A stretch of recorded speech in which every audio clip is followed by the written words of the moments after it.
আমরা দরকার হলে শাকিব খানের বাসা দিতে গিয়ে একটা ওই যে ইয়ে দিয়ে যে প্রজেক্টর দিয়ে আমরা তুফান রিলিজ করে নিজেরাই দেখবো।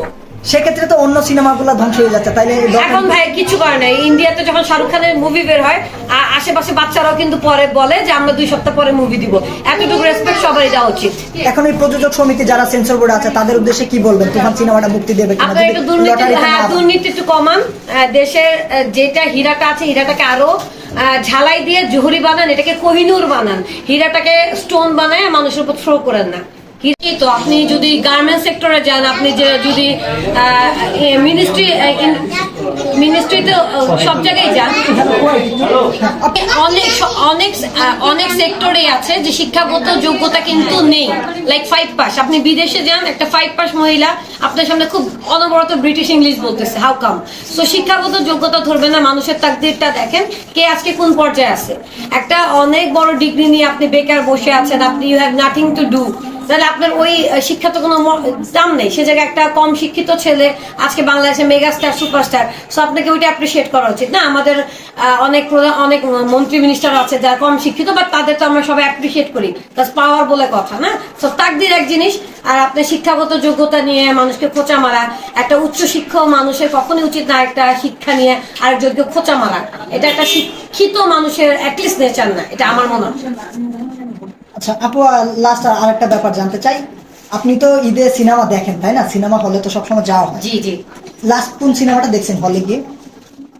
লাস্ট সুড়ঙ্গ দেখেছি, আর হচ্ছে ক্রু দেখলাম। এই লাস্ট কয়েকদিন আগে ক্রু দেখে আসলাম। ক্রু কেন শাকিব খানের ভক্ত হয়ে কেন তার প্রিয়তমা রাজকুমার দেখেন? এগুলো দেখা শেষ, দেখা শেষ। এখন ঈদের মধ্যে আমরা দেখি যে বাংলাদেশি মিডিয়াতে 8টা 9টা সিনেমা আমাদের ইন্ডাস্ট্রিতে মুক্তি হয়। তো সেক্ষেত্রে দেখা যায় 2-1টা সিনেমা একটু ভালো চলে, বাকিগুলো আকাশে বাতাসে উড়ে যায়, এগুলোর কোনো হুদিশ পাওয়া যায় না। সেই প্রডিউসারগুলো হারিয়ে যাচ্ছে সিনেমা ইন্ডাস্ট্রিতে। এতে কি কোনো প্রকার বড় ধরনের ক্ষতি হচ্ছে কোনো ইন্ডাস্ট্রি? অবশ্যই আমাদের ইন্ডাস্ট্রিতে এরকম অনেক দেখা যায় যে অনেক নায়ক আছে, যেমন আরিফিন শুভ দ্য বেস্ট একজন মানে নায়ক বলতে পারেন। তারপর হচ্ছে আমাদের আফনান নিশো, তারপর হচ্ছে শফিকুল রাজকে নিয়ে যত যাই বলেন সে কিন্তু অ্যাজ এ অ্যাক্টর খুব ভালো। তো এরকম অনেক নায়ক আছে, তাদেরকে আসলে একটু ফিল্ড দিতেই হবে। তাদের কিন্তু অনেক ফ্যান ফলোয়িং আছে, ফলোয়ার আছে, তাদেরকে অনেকেই ফলোয়ার হয় মানে পছন্দ করে। শাকিব খানের জন্য তো অবশ্যই সবাই অ্যাজ এ সুপারস্টার তাকে একটা প্রাধান্য দিয়ে রেখেছে, বাট আরো যে সাইড সিয়াম, তারপর হচ্ছে রাজ, তারপর হচ্ছে আপনার এই যে আরফান নিশো, তারপর Arifin Shuvo, they are also the best. But এরকম সুন্দর হীরাগুলো হারিয়ে যাচ্ছে বিকজ অফ এই যে নেগলেন্সি, যে আমরা ওই শাকিব খানেরটাই দেখবো, একটা দেখছি না, বা ওইটার কাহিনী হচ্ছে না। সবার কাহিনী কিন্তু অনেক সুন্দর থাকে, খুবই সুন্দর। নতুন একটা সিস্টেম হয়েছে যে লটারি করে সিনেমা মুক্তি দেওয়া হবে।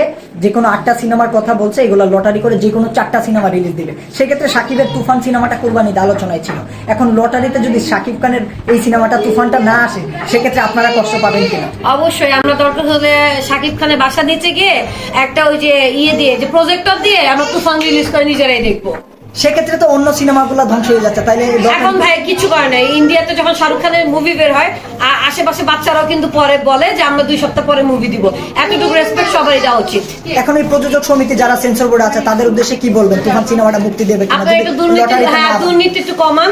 দেশের যেটা হীরাটা আছে হীরাটাকে আরো ঝালাই দিয়ে জহুরি বানান, এটাকে কোহিনূর বানান। হীরাটাকে স্টোন বানায় মানুষের উপর থ্রো করেন না, হীরাটাকে আরো ইউটিলাইজ করেন। আমাদের কোহিনূরটাকে কোহিনূর থাকতে দেন, আর যে হীরাগুলো হয়েছে তাদেরকে একটু সুযোগ দেন, তাই বলে হীরাকে ইনসাল্ট করে দেন।